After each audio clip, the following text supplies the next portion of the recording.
Well, good afternoon, everybody. Welcome to our latest Stir Shaken webinar from Think and Teli. This is the third of three of these sessions that we're holding, and I know Mike is excited to share with you kind of what's coming up next. You know, we've gotten through the initial stages of Stir Shaken going live to the world. There's some other things that are in process as we speak that we'll talk about, but then there are things that are also upcoming. We got a couple questions from you guys also before the webinar. We'll make sure that we get to those. But if you do have a burning question that you came here to get answered, make sure to enter that into the chat box, and I will be sending them to Mike as we go, and we'll go from there. Just to introduce myself, my name is Tim Mclean. I'm the Director of Marketing here with Think. We were very excited to start working with Teli just a couple months ago. And Mike is one of our original folks, co-founder and chief architect. Mike, thanks again for being with us. Good to be here, Tim. How you doing? Great. You're coming through loud and clear. Sounds good. Yeah, busy day. Busy day, I think, for all of us. I appreciate everybody taking a little bit of time. You know, we're going to try to keep this to about 20 minutes or so, but there's going to be some interesting information in here. So really do appreciate you guys spending a little bit of your day with us. The first thing, too, just to reiterate, you know, again, this is 3 of 3. So if you want to go back and learn some of the more basic information about Stir Shaken, and then what this whole thing known as attestation means and how it works with your calls, and especially how, you know, your calls are being handled by Think, you know, those 2 sessions are available. If you just go back over to our blog, if you just go to think.com/blog, you can get to those. Let's go to our website, click blog, same thing. Certainly good information there to go back through. We're going to reiterate some of it, but if you want to go back, that's the way to do it. So just as a quick refresher, again, you know, Mike and I talked about this all the way back at the beginning. You know, why Stir Shaken, right? It really was the FCC's response to kind of a never-ending avalanche of complaints that they receive from everyday people like Mike and I about the quality and the type of calls that are reaching, you know, these smartphones and our phones at home. You know, and also the ability for people to be able to spoof their caller ID information, which is really the crux of the issue that Stir Shaken will help address. So again, Stir Shaken, again, you see the definitions here. And the most important thing is that, you know, phase 1 did go into effect right on June 30th. So since then, there's been some things that have been occurring. And we'll talk about sort of how all of this has been impacting your calls on the short term and what will be happening in the long term. So let me move some things around here. So again, really, you know, what is, you know, Stir Shaken trying to solve? And I already mentioned it, it's caller ID spoofing. So, you know, what's important to understand is that as calls are traveling through, you know, modern voice networks, you know, they're having their caller ID with this system signed so that we know that they are legitimate, that they're validated by carriers before reaching consumers, and it's, you know, again, to restore that trust that really has been lost because, you know, it's been a caller ID manipulation has been with us since the dawn of caller ID, and this is going to help you know, help address that. So again, really what we're talking about here is, you know, validating the handoff of the calls and you know, to really make sure again that the trust is restored, that when you look at the phone and it says who it is, that's actually the person or the organization that is calling you, which today, you know, I don't know about you, Mike, but I get lots of calls from people who, oh, they're right around the corner from me. They're nowhere near me. And they're usually a sales call. And I usually start those with, oh, I see you're at, you know, 919. I was like, you must be right here in Raleigh. Where's your headquarters? And they're like, no, sir, we're in Denver. It's kind of frustrating, right? And that's what this is really trying to address. Yeah, I'm not as nice as you are. Well, by the way, I think you have the best. I, Your message on your phone is fantastic. You're literally trying to burn up time at making the bot wait to yeah, I leave a think it's message. like a I minute love and a it. half long. That's Because great. Yeah, I don't check voicemails. Send me a text. yeah. No, I love it. I love it because yeah, somebody's I, making some money let's on just that say call. when I do answer, I do get a lot of great practice on my Les Grossman impersonation Okay. from Tropic Thunder. Wow. Okay, that one I haven't heard. Yeah, Yeah, it's a that's lot of fun. yeah, no doubt. So what's the most current state of affairs? Where are we? First of all, you know, Mike, I'm going to kind of let me throw you these questions one at a time, and you can answer them. So, Now that we've gone through the basics, what are other providers doing about stir shake, and how are they attesting their calls? What are they doing?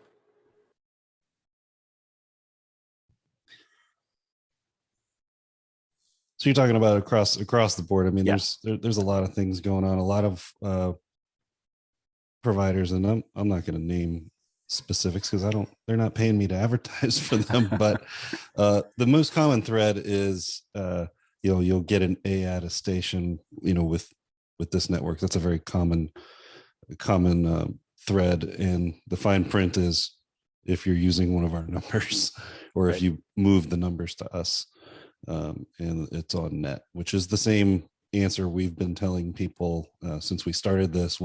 As we move through our phased implementation, and as we've integrated our existing DID inventory, all of the new inventory that's been acquired underneath the CLEC that we purchased last year, as well as the inventory we've had to integrate with teli. That's an ongoing process, and really sort of the last the last straw in terms of launching a level attestation. And that's really when we integrate all of those number databases together, and do a dip effectively when we send a call out to see if it's an on net, and if it's coming from indeed the account that purchased it and the IP address that's authorized to send it. So that's the next phase of what we've been working on, and what's kind of the last shoe to drop, the last thing we're going to launch this year. Gotcha. And I know this question comes up a lot, which is, now that we are applying, attestation levels to calls, and we're seeing as carriers are becoming compliant, the question is when are we or anybody else going to start blocking calls? And has anyone started blocking any of those calls yet? Yeah, there are a number of providers that allow customers to have that level of control. That's one of the things that we're talking about integrating into the inbound side of the product. Is, do you want to have little toggle switches that say send this, not that, or create rules and those kinds of things? We're trying to be very thoughtful about including the most relevant use cases for how that's going to work. But at the end of the day, I think that a lot of that control is going to be in the hands of our customers who acquire the numbers, not necessarily the end customer yet. Mm-hmm. And certainly some of the larger networks are going to be able to dictate what they want, what they don't want. The most common complaint that I've heard is not my call isn't going through. It's I'm getting some sort of questionable flag on the far end, that I'm not getting a check mark, or it's flagging it in some way that's saying we're not really sure, spam possible, likely, that kind of thing. Right. And a lot of folks trying to clean up and get that highest level of caller ID, validation on the far end. Yeah. So I think the short answer, right, is that, we are attestation levels are being applied, those headers are being applied, but the blocking really has not happened. And that control will be at some level, available to, our customers or folks like our customers, right? Yes. Gotcha. Perfect. And, open question here is, are all of the different carriers, and we have more than 40 that we work with, are they all compliant today? Not all of them. There are a few on there that haven't responded, or they may not have a plan, or maybe they're relying on yet another downstream network or something like that. Regardless of whether they're compliant or not, we're going to continue to push that ball forward and test them as for example, like we've been working with the ones that have responded, but there will be a point where we sort of force the issue, and instead of trying to get their cooperation, we're just going to turn it on and start testing with them. And if it's working and we have no issues, we're going to turn it on. For those that are failing, we'll work that from the other side of the funnel and say, okay, these are the ones that absolutely do not work, do not turn it on. And then we'll have to go through and kind of play whack-a-mole with their engineering teams and Knox to get that either compliant, or probably have to pull them out if they ultimately won't support it. Right. And this is the question we get too is, who should really be concerned at this point, and maybe what are some of those concerns? Our customers I, ask us that question as well. I would say anyone sending phone calls that needs them to complete, or if it's a Right. piece of their revenue stream, Yeah. I'd say who really needs to be concerned are the folks that this is designed to target. If your Right. business is in the crosshairs and has a bunch of spoofing traffic and robo traffic that's not some sort of what people consider legitimate, like your prescriptions ready or school notifications, those kinds of things that people sign up for. Right. Those folks should be very concerned. Gotcha. Makes sense. So we talked on the last webinar about attestation. So should anybody who's not getting an A, right? That's the A rating is the best. If they're getting a B or a C, should they be concerned about that? I would say for the short term, in the short term, C, yeah, because Right. you can't validate anything. I think it's going to be, I'm interested to see actually what happens with C, because we tend to, focus on just country code 1, US and Canada sort of territories, but there's a lot of traffic outside of those areas coming in that are all going to have Cs. And I think it's going to be interesting to see how that gets treated. I personally am not super concerned about that right now, because when I get a spoofed Annie, it's never like country code 86 or 91. 91's my favorite because we're in Raleigh, and 919, anyway. Right. But generally the spoofing problem is not around international Annies, it's around domestic Annies that they've either the calling party is either completely made up or is just pulling out of some sort of random number generator, or some list that they're randomly selecting from, and when they get burned they take it out and stick another one in. Yeah. It's domestic looking US, country code 1 type traffic that this is squarely aimed at, because most people don't answer an international looking call unless they're expecting one. Right. Or unless they're traveling here from their home country or something like that. Makes sense. And Mikey, I think you already alluded to some of this earlier, but what would it take for somebody to get an A level of attestation, through thinQ or teli? Yeah, we touched on that several times in previous webinars, and again here at the beginning of this. It's going to have to be a thinQ number, or on the network, on your account, on a trunk that's authorized on that account, to get that. I don't have, we don't have a magic wand for off-net right now. We talked about lots of ideas. We've mentioned some of them in previous webinars with respect to kind of a similar process that you'd use to validate a port. If you can prove you own it, like, do we want to build, is it worthwhile for us to take, take that on as a product development initiative where we want to build a system that allows folks to validate off-net numbers? I know, there's a lot of different options there. So I think you'll see that, that yes or no, whether we're going to proceed or not proceed after the A level launches, and that's going to be in 2022, first part of 2022, I would think, because we're focused on the A level pieces, as well as all of our other product development integration and initiatives that we got going on with the thinQ and teli families coming together. Yes, big announcement tomorrow. Watch your inbox, everybody. Do you think that may they add more levels of attestation? I haven't heard any chatter about that yet, but what do you think? Yeah, I haven't heard anything about it. That's just speculation on my part. I mean, it's always good to leave room to do something, and I'm glad they did it. But there's no discussion about that I've heard. Gotcha. Great. And how does the FCC use the stir shaken data? And I know we alluded to the whole reason this exists is so that the FCC has a way to get to the original owners of these numbers, right? So that's why we set up our system, and everybody who's adhering to stir shaken has set up their systems. So how do you think the FCC will use that data? I mean, they're not directly going to use it.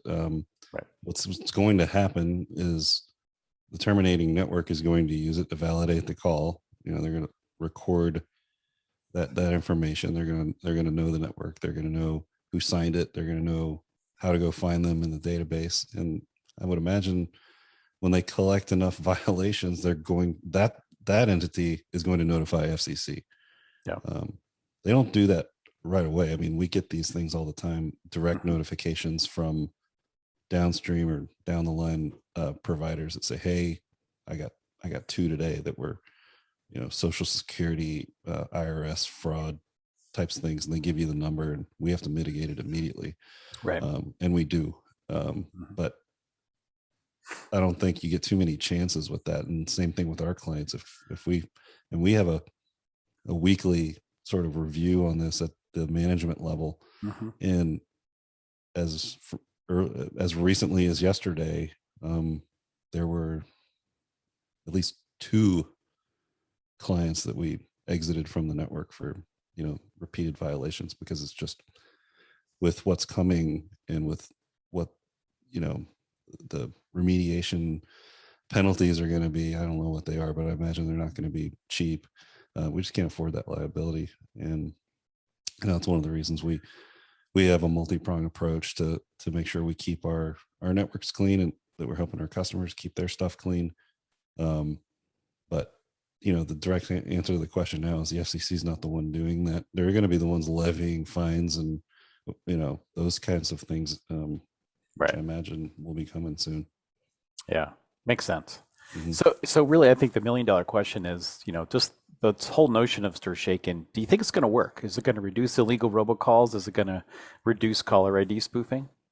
I think it will, and that's not just my opinion. I have had a dramatic decrease in the number of garbage calls that I personally get over the last few weeks. Hmm.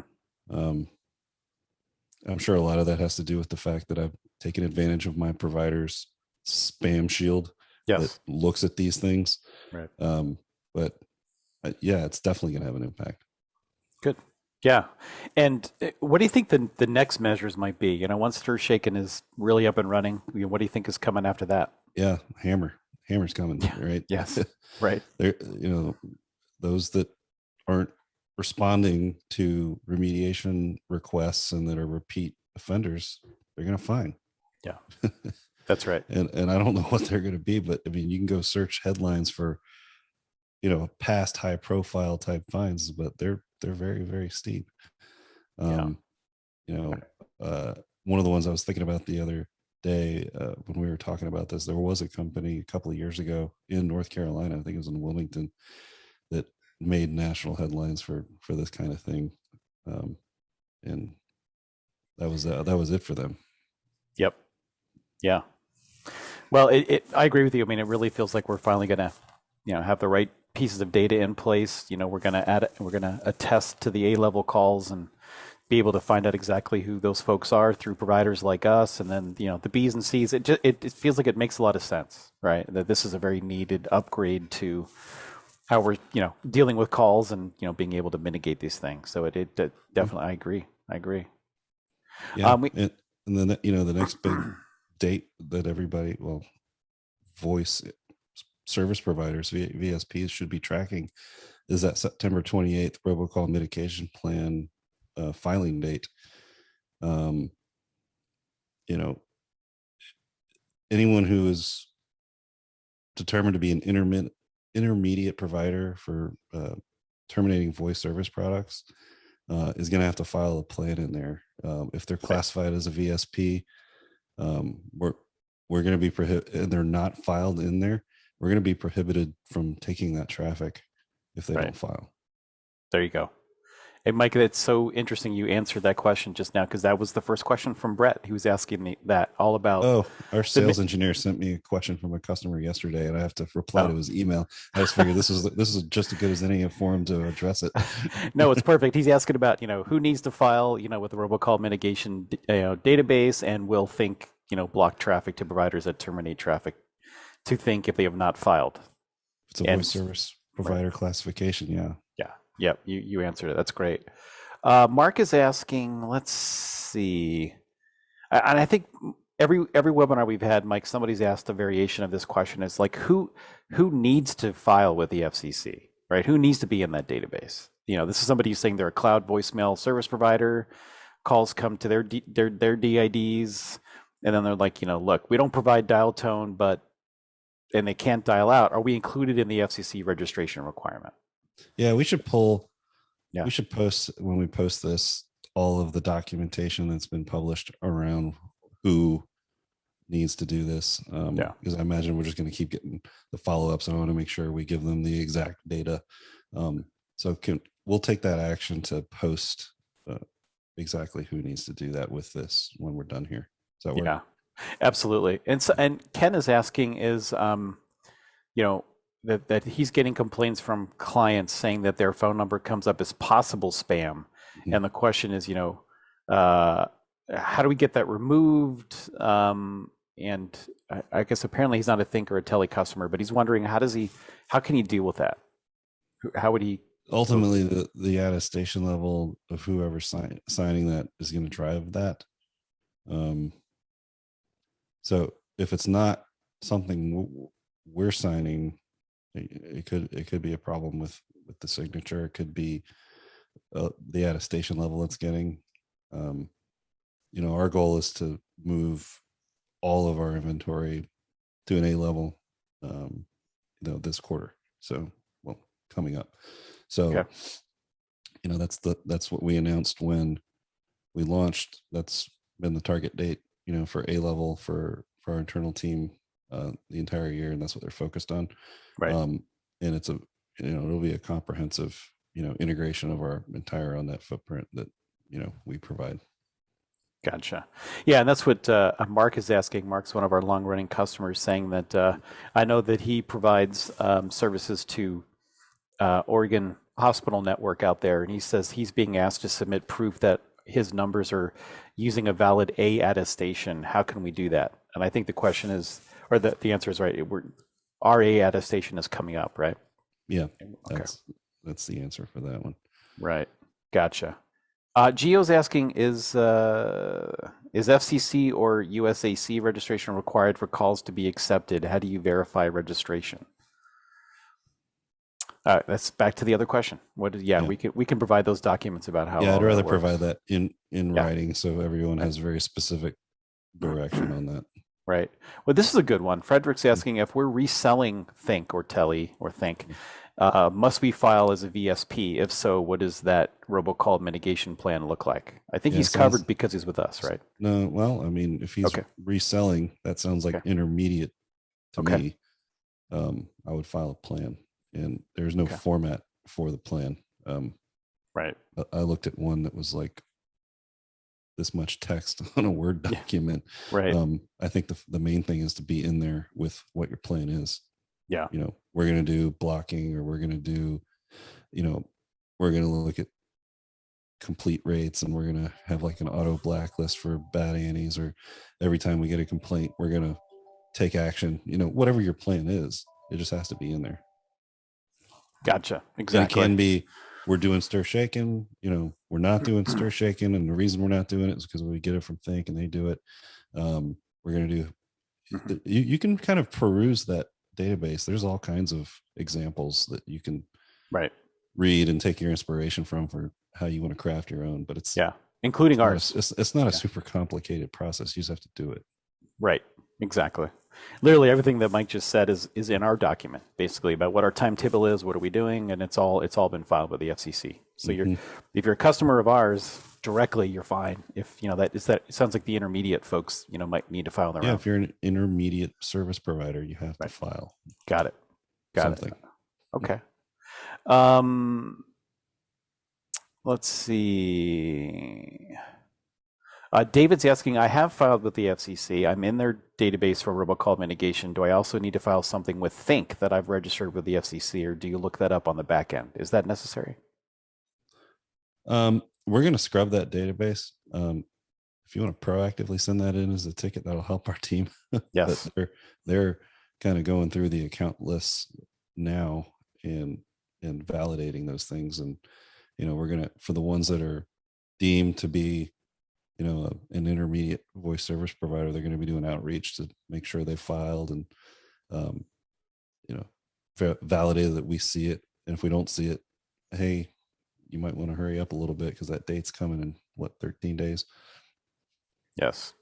Wow. It'll make their lives a lot easier if you just go ahead and send it in. Yeah. Where's the time go? Um, Dan is asking a very interesting question because you addressed this on, I think, the very first one, which is how are we coping with packet fragmentation due to increased header size? Are we migrating to TCP or something else? And do we support RCD yet? And what are we seeing from other carriers? Yeah, we don't have any providers that are offering us TCP at this point. Ultimately, that's where I want to go. But right now, we are just grooming the heck out of our outbound invites that have the identity header on it. We have a list of required headers that we know need to be there for the call to set up. It's not in that list, it gets ripped off. I've even got the system prepared to do compaction and compression if we have to do it, and if a network downstream will support it. That all those pieces are in place. We've anticipated a lot of different things that we would have to do on the way to TCP, which nothing really moves that fast. I imagine it's probably going to take the better part of a year once it kicks off, if it kicks off. So, because it has to be through the entire chain, right? It has to be handed off the same way at every network along the chain, or it's not going to work. It's like the same conversation I have with or have had for the better part of a decade around the whole, we want to send you media directly because we want to anchor it because we have a customer who requires it to be encrypted and all this stuff. I'm like, well, when it leaves me, it's not encrypted. They're like, yeah, we don't care. We just need to check that box. Well, that doesn't do any good with TCP, right? If I'm doing it and then the next network isn't, it's like, what's the point? It's gonna fragment. Gotcha. Back to back here, Mike. I think you already answered this by saying, that our support team is going to be reaching out to the intermediate providers to make sure that they're in the database. Alex is asking, they are a customer of ours. How to get a confirmation that we think can see them in the FCC, RMD. Will we receive any kind of an alert if we can't find them? And I think the short answer is we're going to be looking at the list and going after you. The short answer is the way we're handling that is with folks that we can't find. If we can't find you in, your business is an intermediate voice service provider, I would expect outreach from our knocking customer service team, letting you know that we can't find you and there you go to do something. Yeah, got it. And I think, but if you already know that now, yeah, don't waste your time. Go ahead and get it done. Right. Yeah, I think Brett is asking that exact same question is, are we going to be cross-referencing the filers? Yeah, yes. I think the answer is yes. Yeah, and we'll be reaching out to you. When I terminate my calls via thinQ, how would I know if my caller ID is, if my attestation is A, B, or C? I think the short answer is it's B right now, right? Mike, as long as exactly. And then we will absolutely be plastering large digital billboards and emails and marketing and all this stuff when A launches. So we will be very vocal about that. Right. So Chris is asking if we have a call that's sent to thinQ and if the call is not processed or rejected and it doesn't route, or it does route to an alternative carrier, would the certification follow the calls? Does the attestation, I guess, follow the call all the way through if it's diverted? Okay. It does. Got it. Okay. And Alan's asking, so if we're marking things as B, does that mean my calls are being flagged as possible spam? That's not up to us, right? That's up to receiving provider. B means that I know the account it came from. Right. I don't know that they're allowed to use the number, but I can tell you, that it's an account we have a relationship with. Yeah. So it sounds like in the short term anyway, I mean, a B is, well, first of all, nothing's being blocked currently, right? And even those tools don't exist yet to even allow our customers to be able to block calls. So B is, that's not up to us. That's the receiving network's prerogative. That's right. But for the moment, if especially if your numbers are with us, you're covered. We've got it properly attestated so that it'll get through to that next hop, right? Mhm. And it'll be handled properly. And A is coming.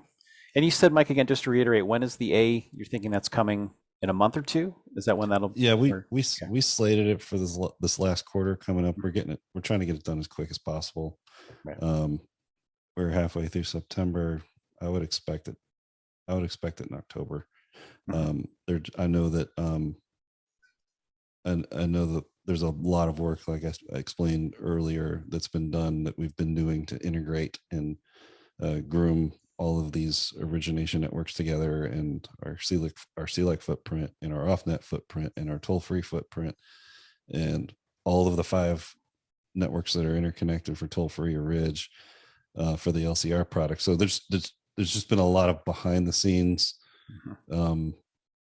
database work, API work, integration work, restructuring how we flag things, changing our data models, uh, you know, updating schemas in the case that there's, a schema environment, changing, you know, JSON object, design, in other parts of the network. There's just a lot going on.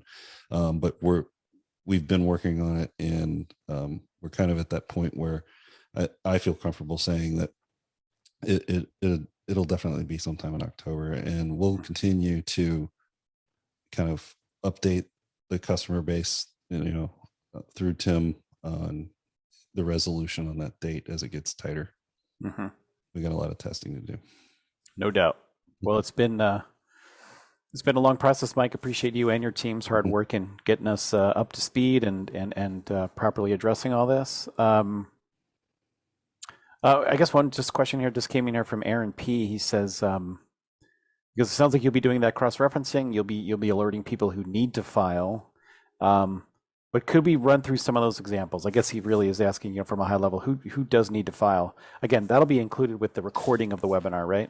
Yeah, that list of who needs to be. I want to provide the exact Yeah. verbiage in writing, so if people have it. So if they're asking those questions, does this mean me? They'll have that answer. Okay. Great. Yeah. Absolutely. So yeah, everybody on the call, this session will be rendered to a video. I'll make sure to provide that to all of you. It probably won't be by the end of the day today. There's a lot of things going on today, and there's some exciting things going on tomorrow. So like I said, watch your inbox. We're going to have some big announcements to spread the word about some really exciting changes and integrations happening here at thinQ and teli. And but tomorrow we'll definitely be providing, again, this video with some additional details on who does need to file with the FCC and some of the other details that you've been providing, Mike. And again, hats off to you and your team for this. Thanks for getting us all ready. This was an important upgrade to the industry, and it's good to be out there on the forefront. Yeah. Thanks, Tim.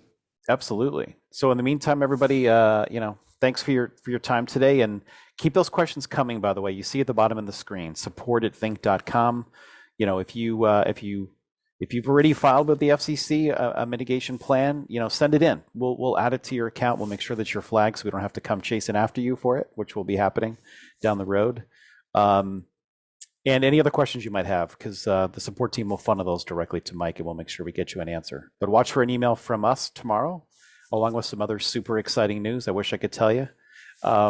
But if you've been paying attention to any of our social media channels, you probably already know what it is. That's a tip. That's a hint. But tomorrow we're going to be sending around the formal notification to everybody, and it's going to be an exciting day here at thinQ and teli. So, Mike, thanks again. It's the worst kept secret in telecom right now, Mike. Yeah. But it's all good. We've been preparing for a week or so. Anyway, everybody have a great rest of your afternoon. Thanks again for all your questions, and we'll get them answered. And don't hesitate to reach out. Support it at thinQ.com. We'll get you answers. So everybody have a great rest of your day, and we'll talk to you soon. All right, thanks, everybody. bye. Thanks, Mike. Bye. Thanks.